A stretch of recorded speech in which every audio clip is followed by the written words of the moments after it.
मित्राणि नमस्कारः। अष्टमवर्गस्य रुचिरा इति संस्कृतपाठ्यपुस्तकस्य अनुशिक्षणे भवतां हार्दं स्वागतम्।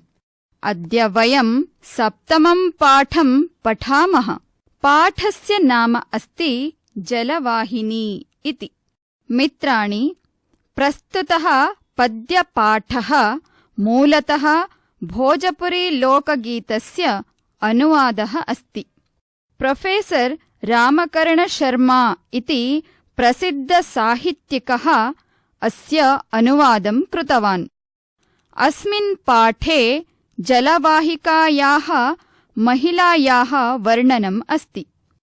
जलपूरणं कृत्वा आगमनसमये तस्याः मनसि आगतानां भावानां वर्णनम् अत्र कृतं वर्तते। अधुना अस्य गीतस्य विवरणं कुर्मः। आदौ प्रथमं पद्यं पश्यन्तु। भरिष्याम्या हरिष्यामि च सलिलकुम्भं कियत्कालम्। भरिष्याम्या हरिष्यामि च सलिलकुम्भं कियत्कालम्।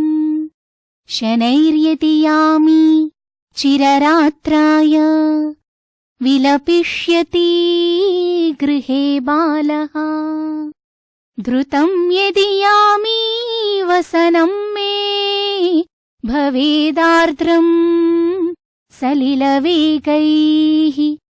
भरिष्याम्या हरिष्यामि च सलिलकुम्भं कियत्कालम्। अधुना अस्य पदविभागं कुर्मः। भरिष्यामि, आहरिष्यामि च सलिलकुम्भं कियत् कालम्। शनैः यदि यामि चिररात्राय विलपिष्यति गृहे बालः। धृतं यदि यामि वसनं मे भवेत् आर्द्रं सलिलवेगैः। इदानीम् अस्य अन्वयं पश्यन्तु। कियत्कालम् अहं सलिलकुम्भं भरिष्यामि आहरिष्यामि च। यदि शनैः यामि गृहे चिररात्राय बालः विलपिष्यति। यदि द्रुतं यामि मे वसनं सलिलवेगैः आर्द्रं भवेत्। अधुना अस्य पद्यस्य शब्दार्थान् जानीमः।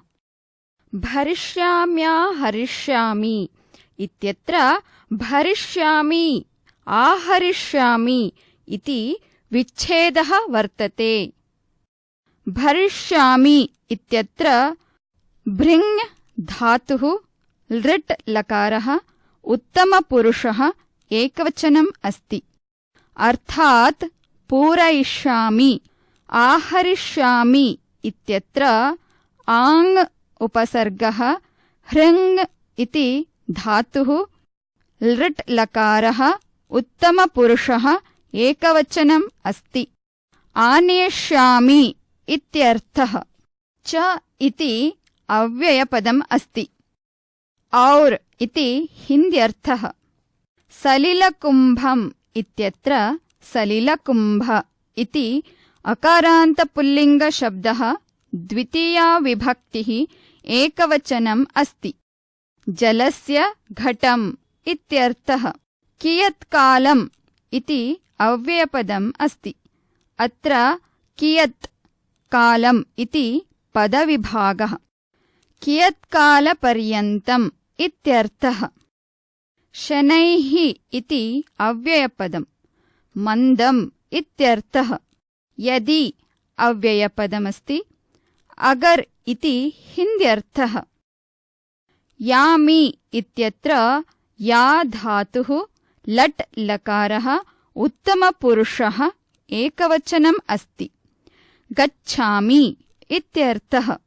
चिररात्राय इत्यत्र चिररात्र इति अकारान्तनपुंसकलिङ्गशब्दः चतुर्थी विभक्तिः एकवचनम् अस्ति, अर्थात् बहुकालम् इत्यर्थः।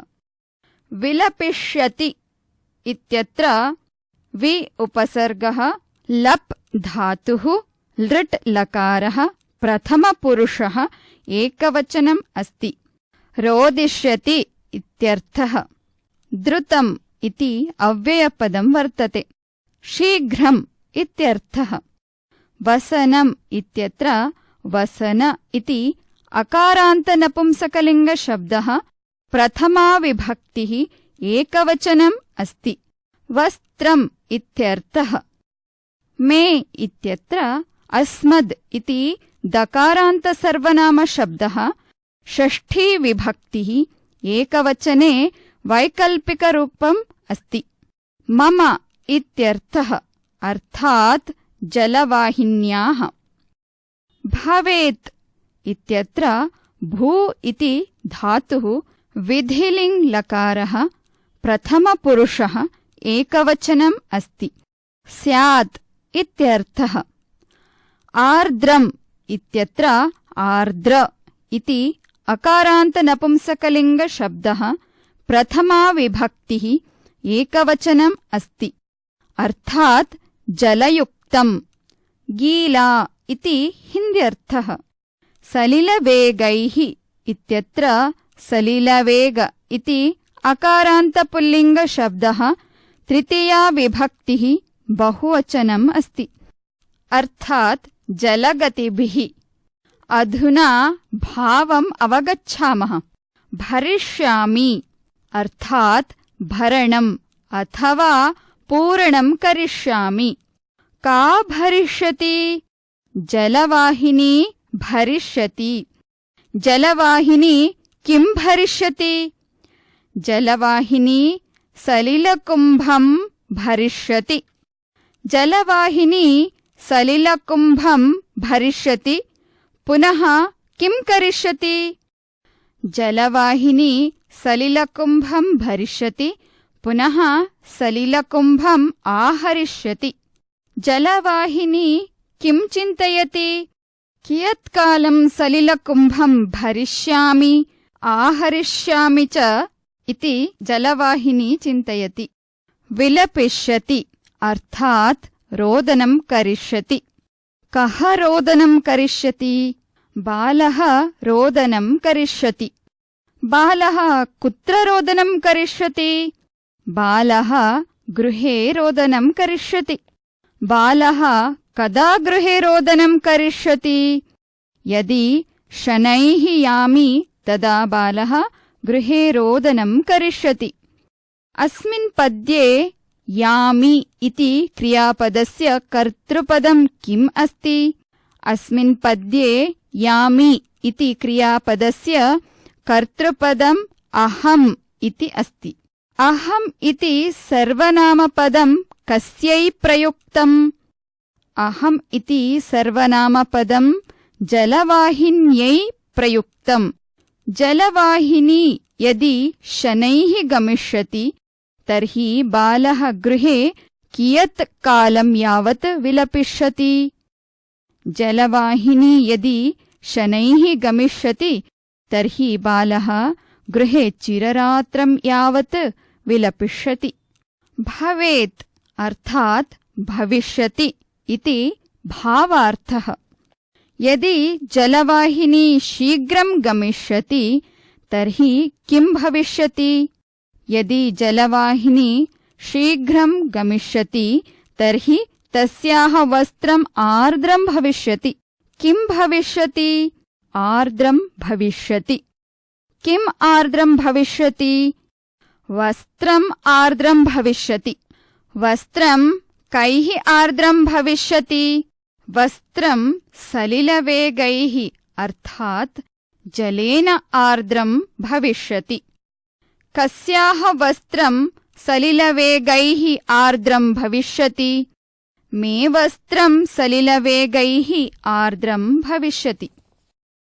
अस्मिन् पद्ये मे इति पदं कस्यै प्रयुक्तम्? अस्मिन् पद्ये मे इति पदं जलवाहिन्यै प्रयुक्तम्। जलवाहिन्याः वस्त्रं कथं सलिलवेगैः आर्द्रं भविष्यति? यदि जलवाहिनी शीघ्रं गमिष्यति तर्हि सलिलवेगैः तस्याः वस्त्रम् आर्द्रं भविष्यति। आर्द्रम् इति पदं कस्य विशेषणम्? आर्द्रम् इति पदं वसनम् इति पदस्य विशेषणम्। अधुना अस्य पद्यस्य भावार्थम् अवगच्छामः। काचित् जलवाहिनी कूपात् जलानयनसमये चिन्तयति यत् कियत् कालपर्यन्तम् अहं जलकुम्भं भृत्वा भृत्वा आनेष्यामि। यदि अहं मन्दं चलामि तर्हि गृहे मम पुत्रः रोदनं करिष्यति। यदि अहं शीघ्रं शीघ्रं चलिष्यामि तर्हि जलेन मम वस्त्राणि आर्द्राणि भविष्यन्ति। अधुना पद्यस्य हिन्द्यर्थं पश्यामः। एक पनहारिन कुएं से पानी लाते हुए सोचती है कि कब तक मैं पानी का घड़ा भरकर लाऊंगी। यदि मैं धीरे धीरे चलूंगी तो घर में बच्चा रोता रहेगा, और यदि जल्दी जल्दी चलूंगी तो पानी से मेरे कपड़े गीले हो जाएंगे। सा जलवाहिनी अग्रे किं चिन्तयति इति अग्रिमे पद्ये पश्यामः। इमान्नो पुररवान् ऋनझुनमयान् आकर्ण्या नागरिकाः सुखं शय्यामधिशयाना झटिति ते जागरिष्यन्ति। भरिष्याम्या हरिष्यामि च सलिलकुम्भं कियत्कालम्। अस्य पद्यस्य पदविभागं कुर्मः। इमान् नूपुररवान् ऋनझनमयान् आकर्ण्य नागरिकाः सुखं शय्याम् अधिशयाना झटिति ते जागरिष्यन्ति। इदानीम् अस्य अन्वयं पश्यन्तु। इमान् ऋनझुनमयान् नूपुरवान् आकर्ण्य सुखं शय्याम् अधिशयाना ते नागरिकाः झटिति जागरिष्यन्ति। अधुना शब्दार्थान् पश्यन्तु। इमान् इत्यत्र इदम् इति मकारान्तसर्वनामशब्दः पुल्लिङ्गं, द्वितीया विभक्तिः एकवचनम् अस्ति। एतान् इत्यर्थः। ऋनझनमयान् इत्यत्र ऋनझनमय इति अकारान्तपुल्लिङ्गशब्दः, अर्थात् ऋनझनध्वनियुक्तान्। नूपुररवान् इत्यत्र नूपुररव इति अकारान्तपुल्लिङ्गशब्दः, द्वितीया विभक्तिः बहुवचनं वर्तते, अर्थात् नूपुरस्य ध्वनीन् इत्यर्थः। अत्र इमान् ऋनझनमयान् इति पदद्वयम् अपि नूपुररवान् इति पदस्य विशेषणपदम् अस्ति। नूपुररवान् इति च विशेष्यपदम् अस्ति।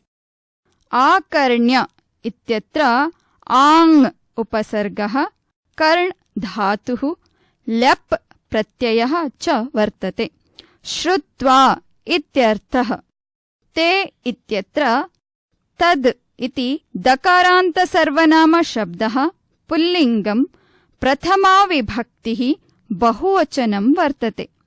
वे इति हिन्द्यर्थः। नागरिकाः इत्यत्र नागरिक इति अकारान्तपुल्लिङ्गशब्दः, प्रथमा विभक्तिः बहुवचनम् अस्ति।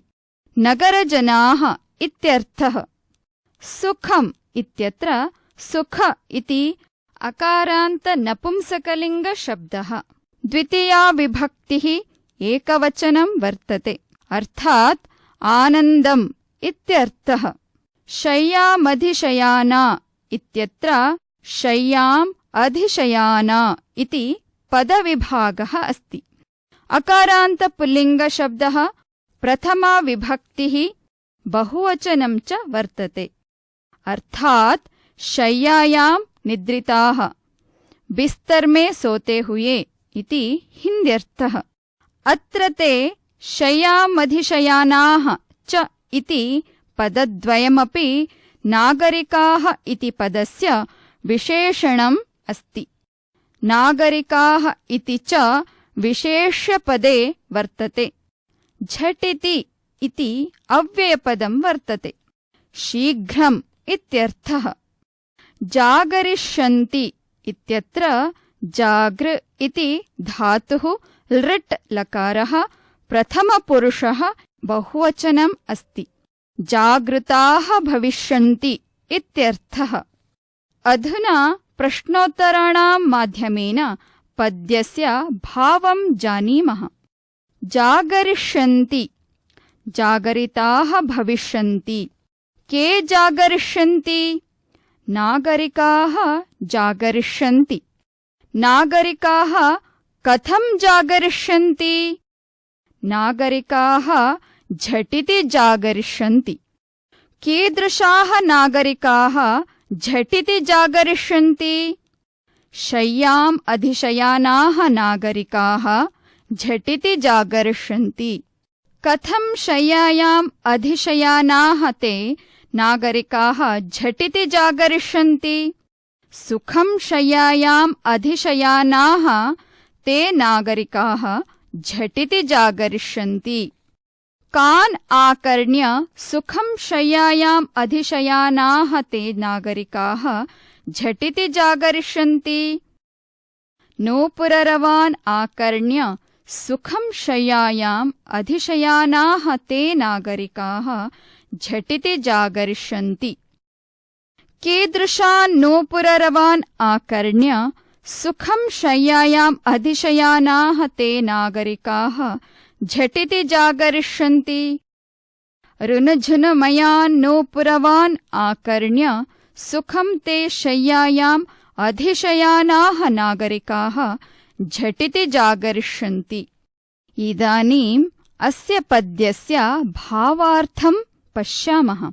जलवाहिनी चिन्तयति यत् मम नूपुराणां रुनुझुनु इति ध्वनिं श्रुत्वा ये नगरजनाः सुखेन निद्रायां सन्ति ते शीघ्रं जागृताः भविष्यन्ति। अधुना हिन्द्यर्थं पश्यन्तु। पनहारिन सोचती है कि मेरी पायल की झंकार सुनकर जो नागरिक सुखपूर्वक सो रहे हैं उनकी नींद टूट जाएगी। पुनः सा जलवाहिनी किं चिन्तयति?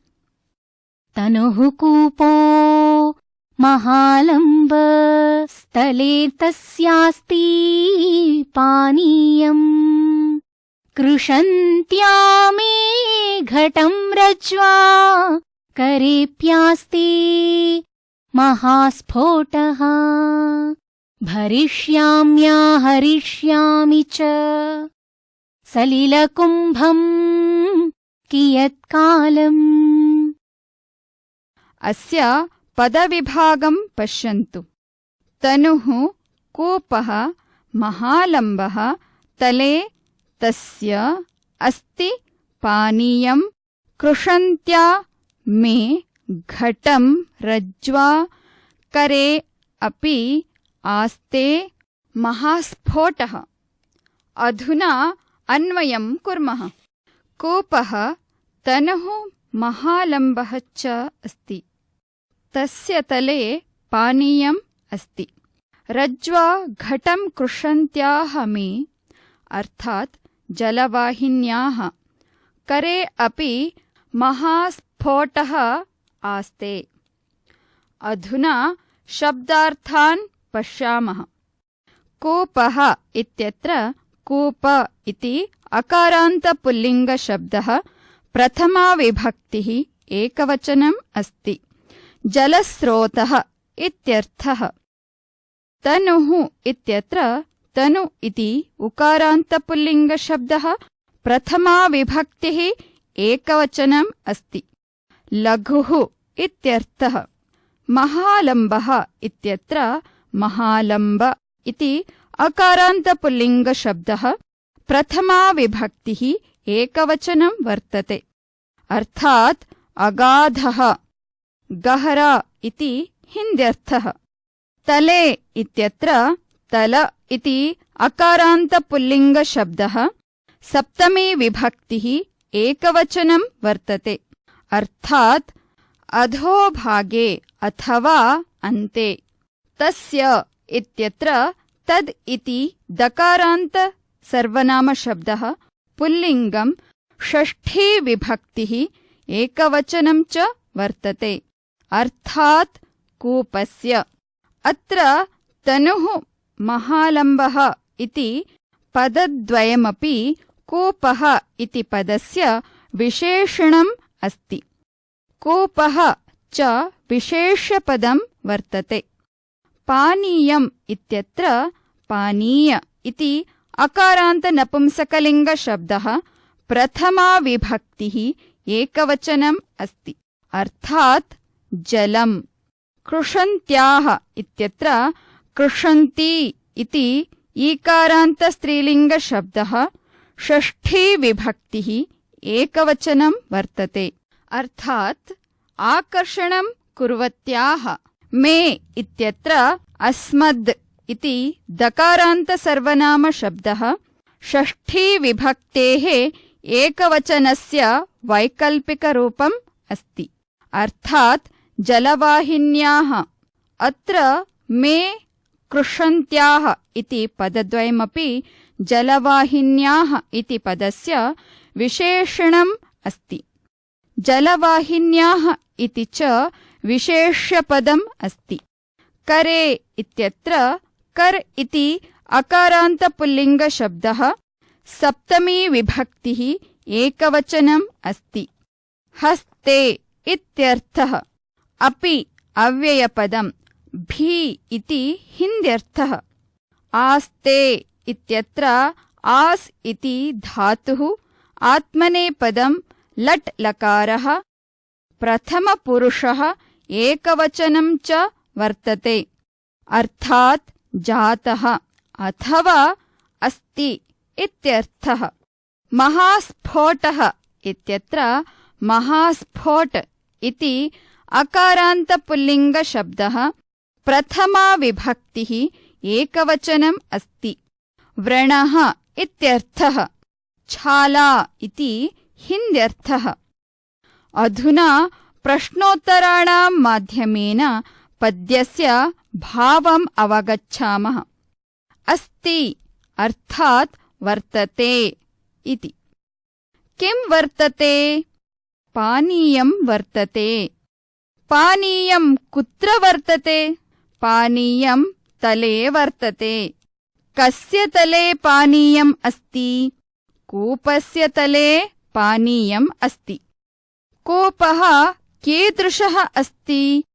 कूपः तनुः महालम्बः च अस्ति। तनुः इति पदं कस्य विशेषणम् अस्ति? तनुः इति पदं कूपस्य विशेषणम् अस्ति। महालम्बः इति पदं कस्य विशेषणम् अस्ति? महालम्बः इति कूपस्य विशेषणम् अस्ति। आस्ते अर्थात् अस्ति अथवा अभवत्। कः अभवत्?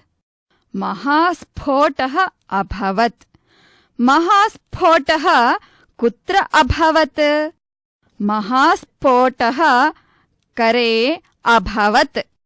कस्याः करे महास्फोटः जातः? मे करे महास्फोटः जातः। पद्ये मे इति पदं कस्यै प्रयुक्तम्?